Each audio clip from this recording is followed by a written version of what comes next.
everybody. Today we are looking into many different function examples. We look into the exceptions and how to use functions and how are the characteristics of some functions. And yeah, let's jump right in.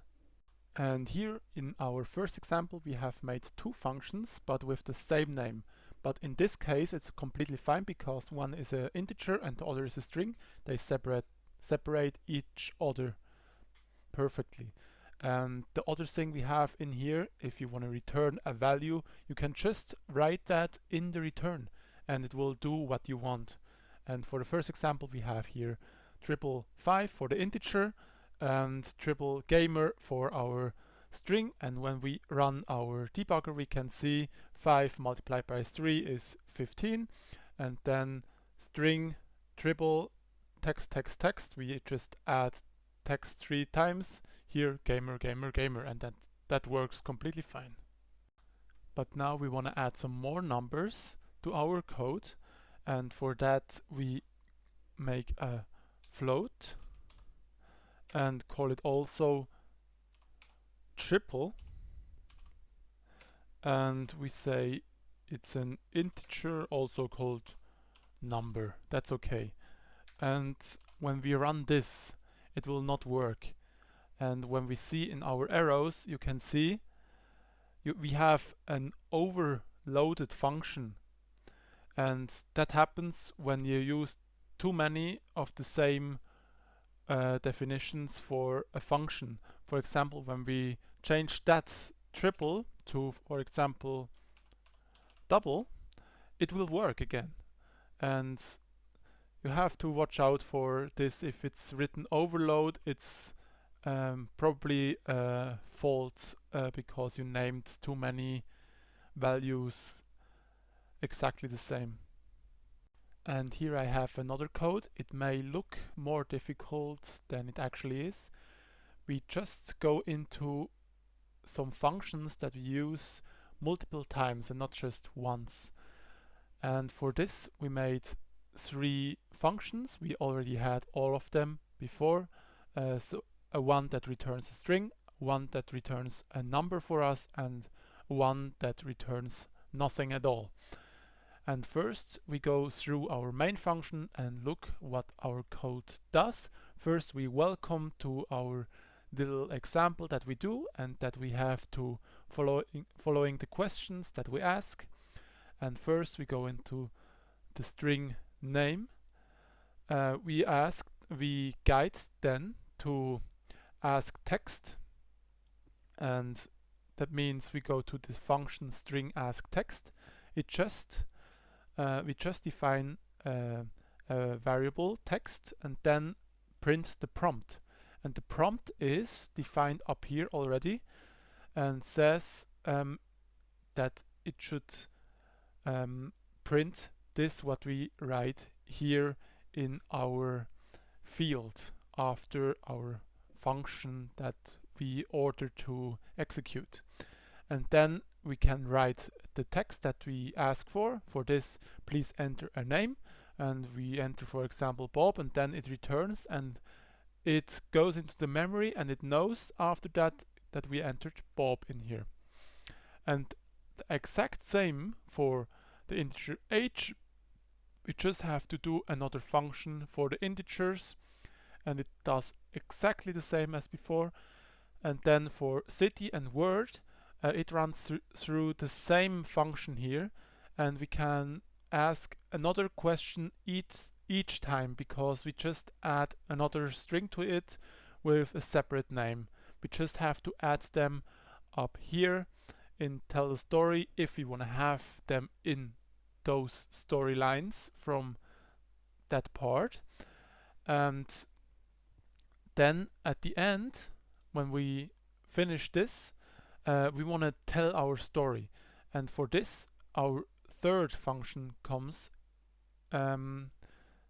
runs, and we have all our strings and integers also in it that we want to use, and we will have a little text that will run hello, my name is what we want, and then I am that age, I'm from this city, and just a random word that we wanted, and that will go through, and those things are all in the memory of the program because we entered them and it will run.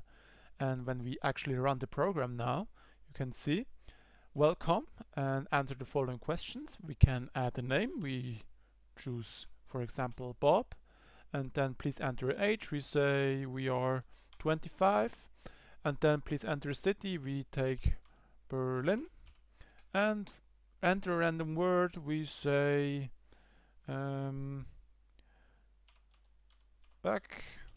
backboard.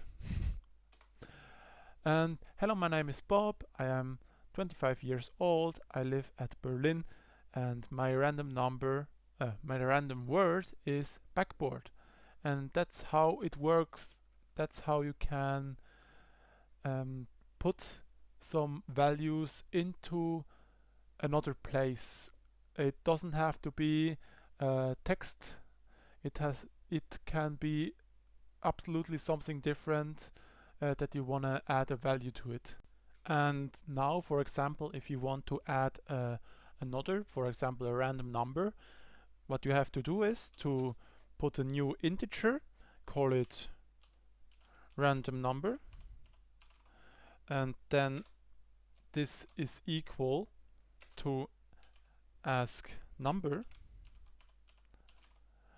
and then we say just please enter a random number, and then this is okay here, and we have to add this to tell story here, and when we do that we can just say here our random number, and we add that up here as well. Here we have an integer called random number. That's okay. And then we do the same down here with this integer random number, and that should work theoretically.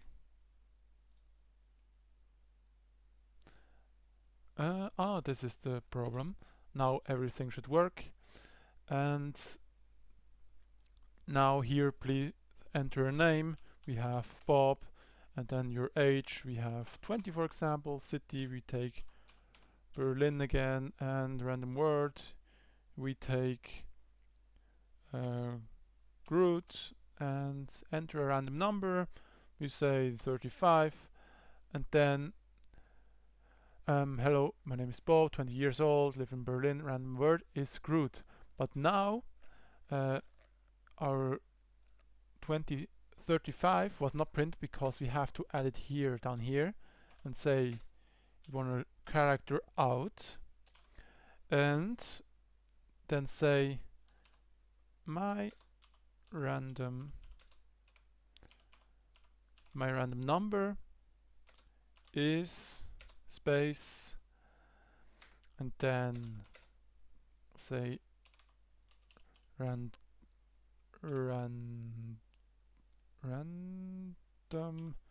number, and then we have to do that here, that we have it on another line,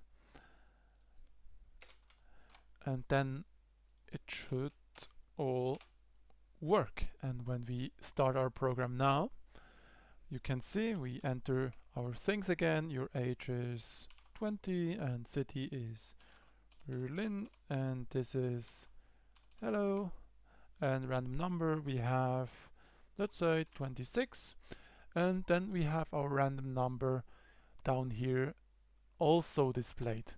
And that's how you can use this code for yourself. And that's it for the video. I hope you enjoyed it or learned something. And with that, I say bye.